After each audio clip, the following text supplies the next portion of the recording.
TV समाचार लिखते समय किन बातों का ध्यान रखना है?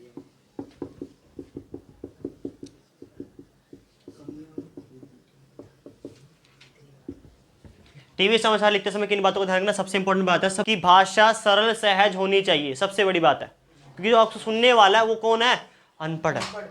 मुहावरों का प्रयोग नहीं करना है, मुहावरे बड़े अतिशोक्तिपूर्ण जो वर्ड होंगे उनका प्रयोग नहीं करना है। तीसरी बात, इसमें जो संख्या होगी वो संख्या कैसी होनी चाहिए?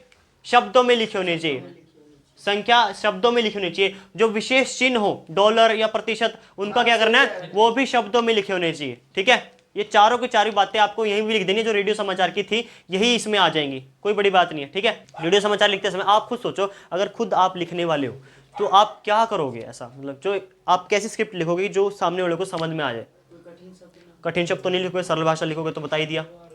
हाँ, ये सबसे इंपॉर्टेंट बात है कि जब आप समाचार लिखो तो दृश्यों से मैच होते आपको खबर लिखनी है, दृश्यों से मैच होती आपको खबर लिखनी है। और सबसे छठी बात, जो आपकी वॉइस ओवर होना बहुत ज़्यादा ज़रूरी है।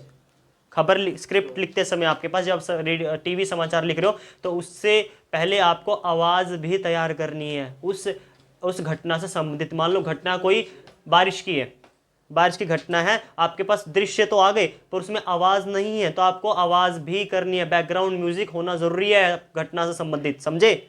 उस बैकग्राउंड म्यूजिक बोला ना, बैकग्राउंड म्यूजिक जरूर लगाना आपको, ठीक है ना। और अगर आ गए तो 3 नंबर में आएगा, ज़्यादा नहीं आएगा, 5-4 बातें लिख देना बस उसमें। टीवी समाचार लिखते समय किन किन बातों का ध्यान रखना? सरल भाषा, सिंपल भाषा, मुहावरे नहीं, कोई प्रतिशत नहीं, कोई विशेष चिन्ह नहीं, ठीक है।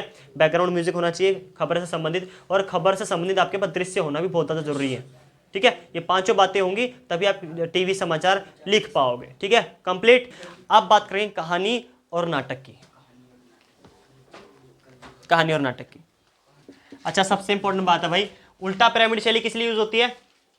खबरें लिखने के लिए। हमारे भारत में या विश्व में जितनी भी न्यूज लिखी जाती हैं वो सारी उल्टा पिरामिड शैली पे लिखी जाती है, सारी 90%। अब मैं आपको बताता हूँ कहानी और नाटक किस पे लिखा जाता है। कहानी और नाटक लिखे जाते हैं सीधा पिरामिड शैली पर, कहानी और नाटक सीधा पिरामिड शैली पे लिखे जाते हैं, सीधा। जिसमें पहले क्या जिसमें पहले इंट्रोडक्शन कौन था, फिर उसके अंदर जो मेन जो बॉडी है, उसके बाद निष्कर्ष, ये सीधा पिरामिड शैली है, ठीक है ना। उल्टा पिरामिड शैली नहीं होती, ये होता है इसमें, ठीक है, सीधा पिरामिड शैली होती है। अब हम बात करेंगे पहले कहानी की। कहानी क्या होता है? कहानी एक पढ़ने का माध्यम है, कहानी एक पढ़ने का माध्यम जिसमें कि हमें किसी वास्तविक घटना या किसी सृजनात्मक घटना या कोई ऐतिहासिक घटना से अवगत करवाया जाता है, वो कहानी कहलाती है, ये कहानी है। या कोई आपकी सामाजिक घटना है या कोई सामाजिक बुराई है, उसके बारे में बताना, आपको उससे अवगत कराना हो, वो कहानी कहलाती है। सिंपल सी बात है, ये है कहानी की परिभाषा, ठीक है। अच्छा, कहानी की परिभाषा तो ठीक है। अब कहानी में आपको पूछा जाता है, आपसे क्वेश्चन आता है कि कहानी से नाट्य रूपांतरण करना है तो कैसे करेंगे? नाट्य रूपांतरण करते समय में किन किन बातों को ध्यान रखना है? तो सबसे इंपॉर्टेंट बात है, पहले नाटक पढ़ लें। नाटक क्या? कहानी पढ़ लिया, कहानी की परिभाषा, अब नाटक भी जान लेंगे। नाटक एक दृश्य माध्यम है जो कि मंच पर दर्शाया जाता है, जिसमें कि एक अभिनेता, एक अभिनेत्री और भाव भंगिमाएं होती हैं, वो नाटक कहलाता है। भाव भंगिमा मतलब एक्सप्रेशंस, वो है क्या है आपका? नाटक, ठीक है। कहानी और नाटक में डिफरेंस समझ में आ गया? कहानी की परिभाषा, नाटक की परिभाषा, ठीक है। अब देखेंगे, आपसे क्वेश्चन आता है 3 नंबर में पूछते हैं कि कहानी से आपको नाट्य रूपांतरण करना है, उसमें आपको किन किन बातों का ध्यान रखना है। चलो देखते हैं, आप खुद सोचो, आप खुद सोचो। आपके पास मैं एक कहानी दे दूं। अच्छा, वैसे हमारे पास ना बहुत सारी कहानी है, ऐसी बहुत सारी इतिहास की बहुत सारी कहानी है जिनको कि नाटक के द्वारा दर्शाया गया। जैसे एक सबसे बड़ी आपकी कहानी है हैरी पॉटर। हैरी पॉटर आपको पता होगा कहानी है जिसको कि पहले लिखा गया था।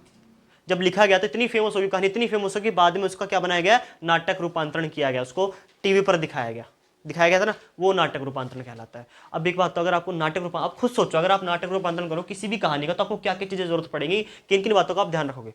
सबसे पहले आपको जरूरत होगी एक डायरेक्टर की। सबसे पहले एक डायरेक्टर होगा जो आपको डायरेक्शन देगा, ये काम करने, ये सारा डायरेक्शन वाला।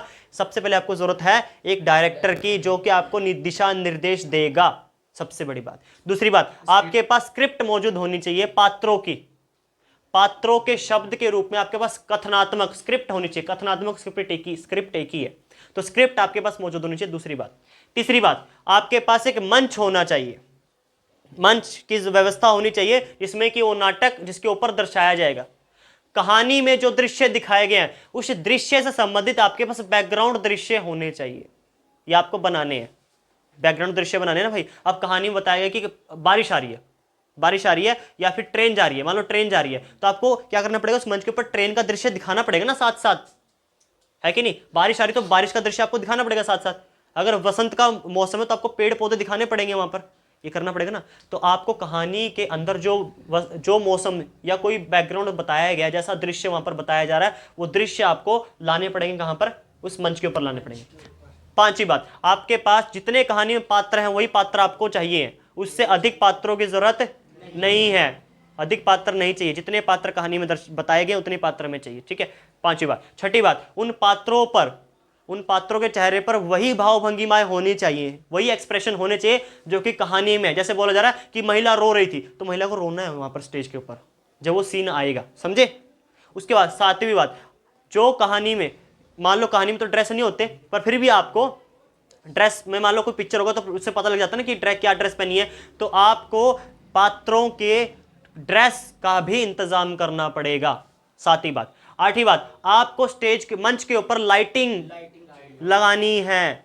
और आठवीं बात, जो दृश्य दिखाए जा रहे हैं उन दृश्य संबंधित आपके पास बैकग्राउंड का म्यूजिक होना जरूरी है।